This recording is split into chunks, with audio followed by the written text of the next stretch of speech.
Halo teman-teman investor, ketemu lagi dengan Roy di sini. Apa kabar kalian semuanya? Semoga sehat selalu. Dan di video kali ini kita akan bahas salah satu emiten media, yaitu MNCN gitu ya. Salah satu saham yang under grupnya Pak Haritanu. Kira-kira seperti apa sih kinerjanya, proyeksinya? Masih menarik nggak sih? Dan kira-kira targetnya bisa ke harga berapa nih Bang untuk MNCN? Kita akan bahas di video ini. Sebelum lanjut, jangan lupa subscribe dan tekan loncengnya supaya kalian nggak ketinggalan video dari kita. Dan terima kasih banyak buat teman-teman yang sudah support dukung channel ini dengan cara subscribe ya. Dan share juga ke teman-teman. Feel free untuk tanya apapun di kolom komentar. Nggak usah lama-lama lagi, kita bahas sekarang.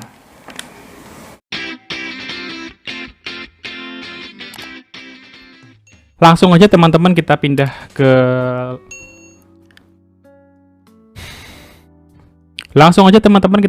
ke layar monitor ya. Jadi kita akan bahas bareng-bareng saham MNCN ya. Di sini ada dua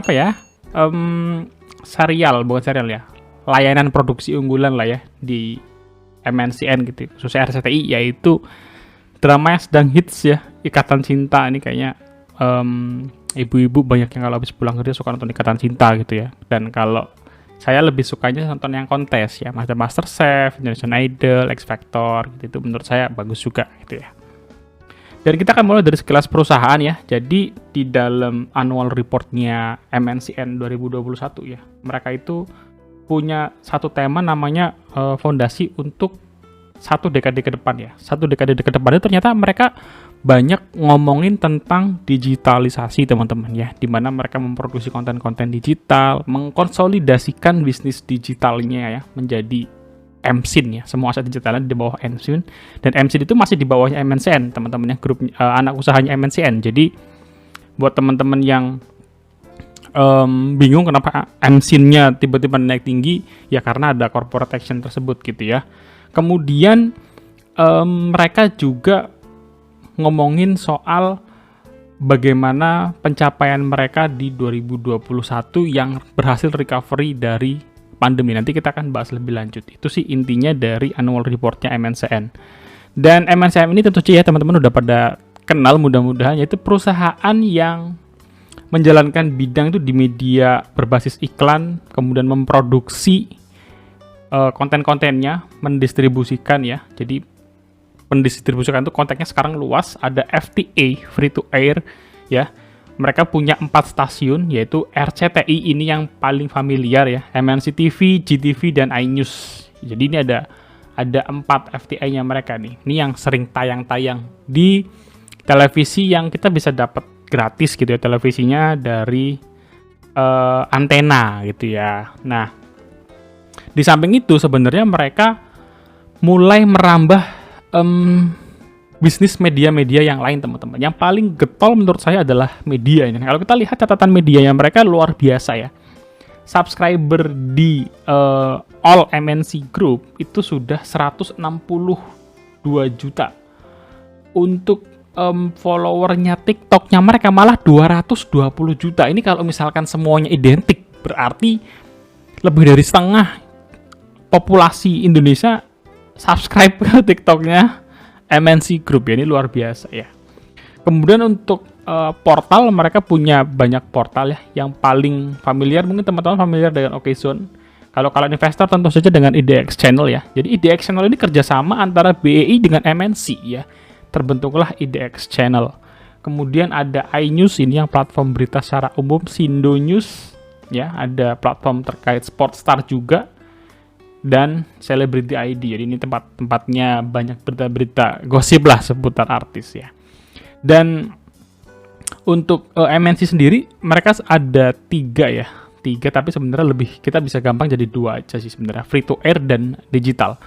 Jadi konten ini tentu saja di dalamnya mereka membutuhkan konten, tapi secara umum mereka lininya itu adalah yang free to air, jalurnya RCTI, MNC dan lain-lain, atau jalurnya digital di mana mereka punya RCTI Plus ya. Ini yang booming sekarang menurut saya RCTI Plus ya, karena lebih enak aja gitu nonton tayangan-tayangan kayak X Factor, MasterChef itu di RCTI Plus ya. Mereka juga mengkonsolidasikan bisnis-bisnisnya ke dalam MSIN tadi ya, sebagai salah satu langkah strategis mereka di tahun lalu. Nah, itu sekilas perusahaannya. Sekarang kita langsung masuk ke kinerjanya teman-teman. Kita mulai dari pendapatan ya. Jadi kinerja pendapatannya mereka di tahun lalu, meskipun udah agak lama ya kita bahas aja nggak apa-apa, tahun lalu mereka tumbuh 20% ya, year on year. Dari 2020 7,9 triliun menjadi 9,6 triliun teman-teman ya. Dan kinerja pendapatannya MNCN tahun 2021 adalah all time high ini ya, tertinggi sepanjang sejarahnya MNCN. Demikian juga dengan kinerja kuartalnya ya. Kinerja kuartalnya mereka masih naik juga dan all time high juga teman-teman ya di sini. Dengan catatan kenaikan 21% di kuartal 2021 2,1 triliun menjadi 2,6 triliun. Jadi kenaikannya signifikan juga nih ya. Tahun 2021 ngegas, tahun 2022 masih lanjut gasnya ya, masih lanjut. Nah, apa sih yang menyebabkan kinerja pendapatannya MNCN ini all time high? Nah, kalau kita lihat dari catatan ini saya nggak heran ya, karena di dalam prime time ya, prime time itu waktu utama orang nonton TV ya, itu mereka menggenggam 52% ya, dengan dominasi RCTI yang begitu besar. Prime time itu bisa dikatakan jam 6 sore sampai jam 10 malam lah, itu prime time itu ya, kita pulang kerja nyetel TV ya. Nah, all time-nya juga mereka luar biasa juga ya, 44,8%. Jadi kita bisa ngeliat bagaimana MNC ini mendominasi siaran-siaran FTA yang sekarang ada di Indonesia gitu ya. Dan karena mereka menggenggam porsi yang besar di prime time, otomatis ya, iklan yang tayang di prime time itu nilainya lebih mahal teman-teman. Kenapa? Ya karena potensi dilihat orang lebih banyak gitu ya, dibandingkan dengan iklan yang jam 10 pagi, misalnya orang lagi di kantor, jam 12 siang ya. Ketika prime time lah harga iklan itu mencapai level yang tinggi. Nah, kalau kita lihat pendapatan iklan itu masih menjadi sumber uangnya MNCN ya. Di tahun lalu, sepanjang tahun 2021 mereka dapat iklan itu 8,9 triliun teman-teman ya. Sedangkan untuk level kuartalnya mereka dapat 1,9 triliun. Di tahun 2022 kuartal 1 mereka sudah dapat 2,2 triliun dari iklannya saja gitu ya. Jadi memang iklan ini masih menjadi sebuah sebuah sumber keuangan utama gitu ya dari MNCN. Lain-lain saya yakin akan menyusul. Kenapa? Karena saya melihat produk-produknya yang ditawarkan MNC itu cukup menarik gitu ya. Dan kalau kita ngelihat mulai ada sinyal-sinyal pertumbuhan ya untuk konten. Ya, untuk konten itu mereka tahun lalu sempat tinggi gitu ya teman-teman ya. Sempat 200 miliar, tapi memang di tahun awal ini sedikit menurun. Tapi ya tadi ya, dengan agresifnya gitu ya, MNCN bermain di sektor media, saya pikir ke depan mereka bakal berusaha untuk mendapatkan income yang tinggi dari sektor-sektor selain iklan. Ini adalah laba bersihnya, di mana laba bersih mereka year on year-nya naik 3,37%, dan kuartalnya ya di Q1 2022 mereka naik 65%. Jadi kalau kinerja kuartalnya ini positif seperti ini ya, seperti Q1 2022, maka bisa jadi tahun 2022 MNCN kembali break all time high kinerjanya ya teman-teman ya. Karena kinerjanya ditopang lagi dengan banyak berita bahwa 2022 adalah tahun pemulihan ekonomi yang otomatis bisa meningkatkan belanja iklan bagi perusahaan-perusahaan yang punya budget iklan gitu ya. Kita ke ekuitas di mana ROE mereka di tahun kemarin itu mencapai 14%. Ini capaian yang cukup menarik, artinya sudah berada di double digit 14%-an ya, oke lah ya. Dan untuk total ekuitasnya mereka sudah ada di 17,5 triliun. Kalau dibandingkan dengan 5 tahun lalu ya, sudah hampir 2 kali lipatnya ya. Ini katakanlah 18 triliun, dari 9,8 jadi 18. Sudah hampir naik 100% untuk ekuitasnya mereka.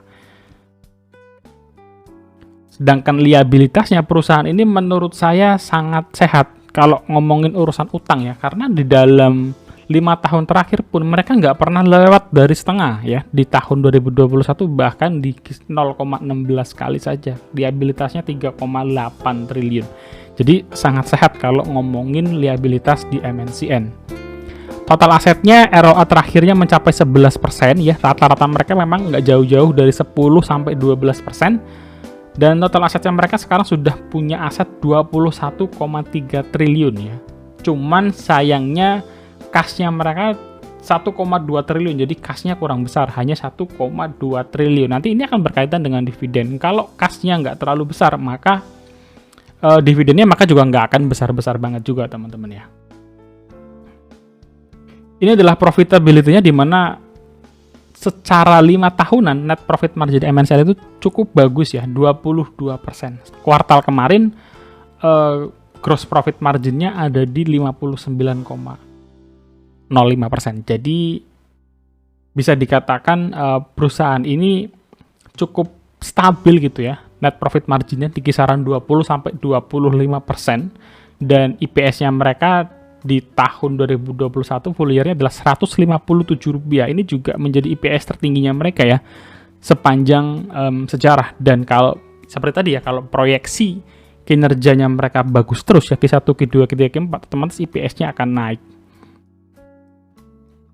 Pergerakan harga sayangnya kalau teman-teman baru masuk, bukan baru masuk ya, kalau udah masuk MNCN cukup lama ya, 5 tahun yang lalu, posisi masih minus ya, minus 46%, nggak apa-apa sih, karena perusahaan ini menurut saya sangat sehat gitu ya.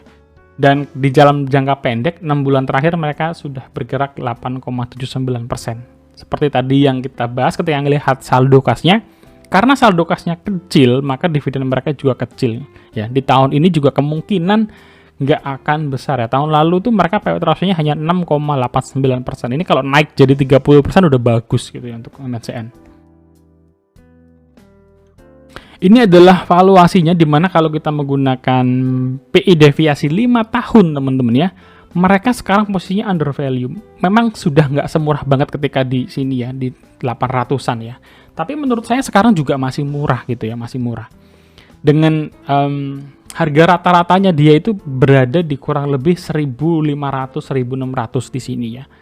Dan kalau kita ngelihat sekarang pernya MNCN itu ada di 6 kali ya, dengan PBV-nya 0,85 kali. Ini secara hitungan valuasi murah teman-teman ya, murah. Karena ya orang bisa melakukan benchmark PBV 1 kali ya.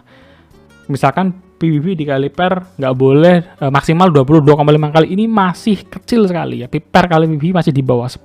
Jadi ini menurut saya dengan performa yang sangat sehat dan keuangannya juga bagus, hutangnya minim, saya rasa sih sangat menarik gitu ya untuk kita perhitungkan saham MNCN.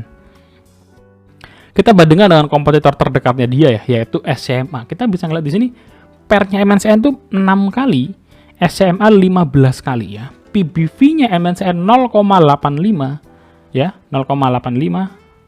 Bentar, 0,85. Sedangkan SCMA 2,56 ya. 2,56. Profitability-nya ya. Profitability-nya MNCN 23,7%, SCMA 18,5% ya. Kita lanjut ke ROE, ROE-nya MNCN 14,85, SCMA 19,43. Terakhir adalah revenue, di mana MNCN 10 triliun, SCMA 6 triliun. Ini ada 5 hal cepat yang bisa kita nilai ya. Dan MNCN punya 4 yang unggul, SCMA 1 kali kalau dari perbandingan ini gitu ya. Dan ini membuat buat saya pribadi MNCN menjadi semakin menarik karena secara perbandingan dengan kompetitor dia masih jauh lebih murah. Lalu prospeknya gimana nih MNCN? Kalau kita sudah lihat kinerjanya bagus secara historis, masa depannya masih bagus nggak? Nah, ada 3 hal sih yang penting buat MNCN ke depannya. Pertama adalah produksi siaran yang digemari oleh masyarakat ya. Kita nggak usah susah-susah ya, kita gampang melihat, meskipun kita mungkin nggak nonton gitu, tapi kita tahu bahwa ada program-program mereka yang hits di market ya. Contohnya zaman beberapa tahun lalu tuh ada tukang bubur naik gaji gitu ya. Saya nggak tahu ceritanya seperti apa tuh Pak, tapi booming sampai saya tahu bahwa ada sinetron namanya tukang bubur naik gaji. Lalu Ikatan Cinta, saya juga nggak tahu nih Ikatan Cinta itu ceritanya seperti apa, tetapi santer suaranya terdengar luas gitu ya. Ada sinetron Ikatan Cinta banyak muncul di berita ya. Akhirnya saya juga tahu bahwa ada sinetron namanya Ikatan Cinta yang cukup digemari oleh masyarakat. Itu salah satu kunci buat RCTI ya, khususnya karena dia menggenggam favorit ya, FTA paling tinggi di grupnya MNCN. Dia harus produksi terus nih konten-konten yang disukai oleh masyarakat, dan mereka punya banyak konten yang mendapat penghargaan. Ada Ikatan Cinta, Amanah Wali, Preman Pensiun. Saya tahu nih Preman Pensiun itu saya cukup senang nontonnya dari dulu karena ini ceritanya bagus gitu ya, lucu. Kemudian Putri untuk Pangeran. Ya intinya banyak program-program mereka yang mendapatkan 20 posisi teratas TV FTA sepanjang 2021 ya. Mereka juga punya pengelolaan artis. Ini penting juga ya buat industri seperti RCTI. Kenapa? Karena dunia artis itu kan silih berganti gitu ya. Yang lama akan tergantikan dengan yang baru, gitu aja terus ya. Dan kalau mereka ketinggalan ya dengan artis-artis baru yang ternyata dikontrak oleh TV lain, otomatis bisa mengurangi pendapatan mereka karena orang lebih nontonnya ke TV sebelah misalnya. Jadi dengan mereka punya pengelolaan artis yang bagus, menurut saya ini kunci juga buat prospek MNCN ke depan. Mereka punya ajang-ajang pencarian bakat yang akhirnya bisa menjadi the next artisnya mereka ya, kayak Indonesian Idol, ada X Factor dan lain-lain. Dan di tahun 2021 mereka sudah mulai sangat fokus, startnya dari digitalisasi aset dikonsolidasikan di MSIN. Kemudian mereka juga sedang membangun landasan fondasi untuk bisa mendapatkan revenue, bisa mendapatkan profit dari sektor digital yang akan lebih digenjot di tahun-tahun akan datang ya. Dan untuk periklanan digital ya, mereka di annual report menyatakan bahwa sampai tahun 2026 nanti ya, pendapatan digital itu akan mendominasi pangsa iklan nasional 57% teman-teman ya. Jadi mulai dari sekarang mereka udah siapin nih fondasinya ya. Punya platformnya RCTI Plus dan lain-lain. Itu fondasinya mereka supaya nanti kalau misalkan semakin tahun pasar iklan digital makin besar, mereka sudah ready ya. Environment-nya mereka udah ready. Mereka udah punya jutaan tadi ya subscribernya. Jadi akhirnya klien-klien pun tertarik untuk beriklan di sana gitu ya. Kemudian untuk industri periklanan sendiri sebenarnya masih cukup menjanjikan gitu ya. Di Indonesia itu televisi masih menjadi media yang dominan ya. 45% dari total pasar iklan ya. Mungkin kita anak-anak yang YouTube banget, anak-anak yang sukanya Netflix banget, kita mungkin agak jarang nonton televisi gitu ya. Tapi nggak bisa dimungkiri bahwa untuk cakupan yang lebih luas ya, nasional, kita ngomong nasional ya, televisi itu masih menjadi media yang sangat menjanjikan gitu ya. Kalau saya pulang kampung, saya nggak pernah lihat ada tetangga yang nonton Netflix sih. Pasti nontonnya ya TV-TV free to air seperti ini. Selanjutnya lebih ke strategi, tapi ini tuh berkaitan dengan prospek ya. Jadi salah satu strategi dari MNCN adalah memperkuat portofolio FTA gitu ya. Dan mau nggak mau, karena memang saluran FTA ini masih menjadi sumber income besarnya MNCN, dan 4 saluran FTA mereka mendominasi tadi ya, prime time maupun all time ya, 52% dan 44% kalau nggak salah. Dan itu juga ditopang oleh tayangan-tayangan RCTI ya, khususnya yang fokus di drama dan talent show ini kembali mendominasi industri ya. Jadi masyarakat Indonesia masih suka banget dengan drama dan talent show, dan otomatis itu akhirnya membawa RCTI menjadi saluran yang paling banyak ditonton gitu ya. Pengembangan aset digital, mereka sudah punya aplikasi-aplikasi yang keren menurut saya. Ada RCTI Plus ya, sosial media mereka juga subscribernya gila-gilaan ya. TikTok, YouTube banyak banget, udah jutaan teman-teman ya. Tadi yang TikTok sampai 220 juta bahkan ya. Strateginya mereka adalah meningkatkan jumlah traffic ya, dan meningkatkan kontribusi dari operasi multi-channel network gitu ya. Jadi mereka lebih banyak source income-nya. Kemudian kalau mereka sudah punya banyak tayangan, produksi dan lain-lain, tinggal monetisasi ya. Mereka perlu strategi untuk monetisasi konten-konten digitalnya mereka. Kenapa? Karena di level ini saingannya agak lumayan sengit gitu ya. Ada banyak pilihan ya, ada Netflix, ada Disney Hotstar dan lain-lain. Jadi Gimana caranya MNCN bisa memonetasi di level digital itu yang harus kita nantikan. Tapi dengan inisiatif mereka, strategi mereka sudah aware terhadap pangsa digital itu yang menarik ya. Jadi mereka nggak berdiam diri, tapi sudah mulai menyiapkan fondasinya dari sekarang. Di tahun 2022 diprediksi belanja iklan bakal naik seiring dengan pemulihan ekonomi. Jadi mudah-mudahan semakin banyak yang iklan, otomatis pendapatannya MNCN akan naik lebih tinggi lagi. Nah, ini ada pertanyaan yang menarik juga kemarin ya. Kenapa sih harga MNCN itu nggak kemana-mana? Sebenarnya kalau buat saya pribadi, sebagai investor yang nge-hold sahamnya di time frame atau waktu yang lebih panjang, saya nggak akan menebak waktunya market sih. Beda dengan pendekatan teknikal tentunya. Kalau kita ngomongin fundamental, maka berikan waktu buat perusahaan untuk membuktikan kinerjanya. Dan menurut saya MNCN sudah cukup bagus, sudah membuktikan kinerjanya. Tapi kenapa belum naik? Karena menurut saya sektornya belum manggung ya. Dan sektor yang manggung di bursa saham itu selalu gantian sih. Saat ini mungkin yang sedang hype batu bara, komoditas, dan logistik gitu ya, kayak SMDR kemarin. Tapi kalau kita selalu ngincer saham yang sedang hype, kita nggak akan dapat harga yang bagus menurut saya ya. Misalnya kayak awal 2021 aja lah, awal 2021 waktu mulai ada sentimen-sentimen batu bara yang positif, juga market menyambutnya negatif teman-teman ya.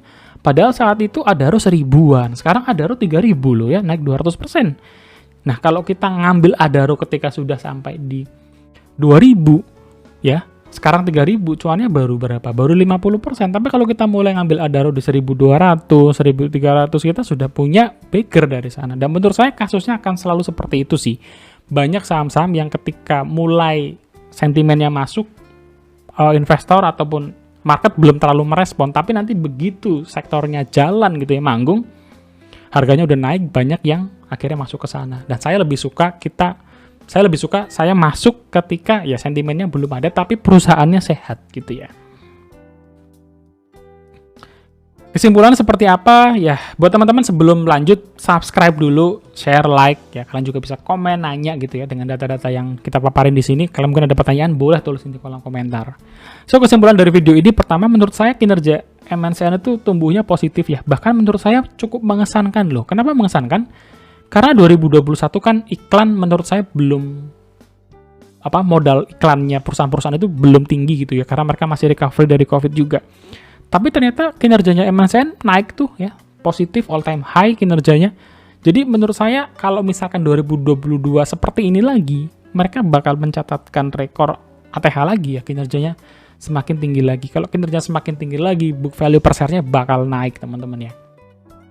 Dan di tahun 2022-2023 ya, 2 tahun ke depan lah, akan menjadi tahun pemulihan ekonomi, prediksi dari banyak analis ekonomi gitu ya. Otomatis itu akan mendorong belanja iklan. Kalau belanja iklannya meningkat, prime time-nya RCTI megang porsi besar ya, grupnya MNC, otomatis pendapatan iklan FTI-nya bisa naik. Ditopang lagi dengan iklan dari sektor digital yang sedang disiapkan infrastrukturnya oleh MNCN. Jadi dengan hal-hal tersebut menurut saya MNCN menarik gitu ya untuk investasi jangka menengah. Paling tidak view saya sampai 3 tahun ke depan. 3 tahun itu dimulai dari 2022 jadi sampai 2024.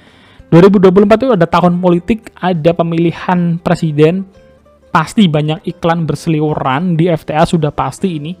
Dan menurut saya di tahun itu juga akan menjadi banyak iklan yang masuk ya dengan iklan politik tersebut. Cuannya MNCN akan nambah juga dari sana.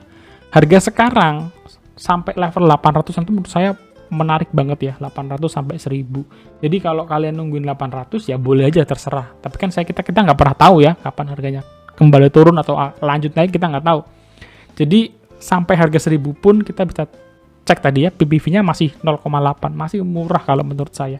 Nah targetnya kemana? Ke 2300. Book value per share-nya MNCN saat ini 1150. Jadi kalau kita beli harga sekarang, dia naik ke 2 kali PBV-nya dia menjadi 2300, kita akan untung 130% atau sudah bigger teman-teman ya. Ini di level 2 kali PBV-nya saja ya. Dan kadang kalau sektor lagi manggung itu biasanya dia puncaknya akan terobos terus ya. Kita biasanya di situ sudah mulai lah ya. Sudah mulai untuk ukur-ukur apakah saatnya untuk take profit dan lain-lain. Tapi menurut saya potensi untuk naik ke 2300 itu terbuka lebar buat MNCN seiring dengan kinerja perusahaan yang menurut saya semakin bagus juga. Itu teman-teman ya. Dan semoga video ini bisa membantu kalian mempertajam analisa kalian untuk menganalisa sebuah emiten, sehingga kalian lebih percaya diri nih ketika beli sahamnya dan disimpan gitu ya. Kalau misalkan kalian liatin terus baru seminggu 2 minggu kok turun, kok gak kemana-mana, menurut saya berikan waktu lebih panjang gitu ya, karena analisa fundamental laporan keuangan aja keluar per 3-4 bulanan gitu ya. Kalau kita ngeliatin mingguan 2 mingguan, menurut saya kurang sesuai dengan strategi fundamental. Jadi berikan waktu buat perusahaan menunjukkan kinerjanya, dan pada akhirnya market yang akan mengapresiasi harga sahamnya itu sendiri. So, semoga video ini membantu kalian. Jangan lupa subscribe, share, like, dan kita bisa diskusi bareng di kolom komentar. Feel free nanya apapun, boleh usul juga saham-saham yang bisa dibahas di next video. Sampai ketemu di next video guys. God bless you, bye-bye.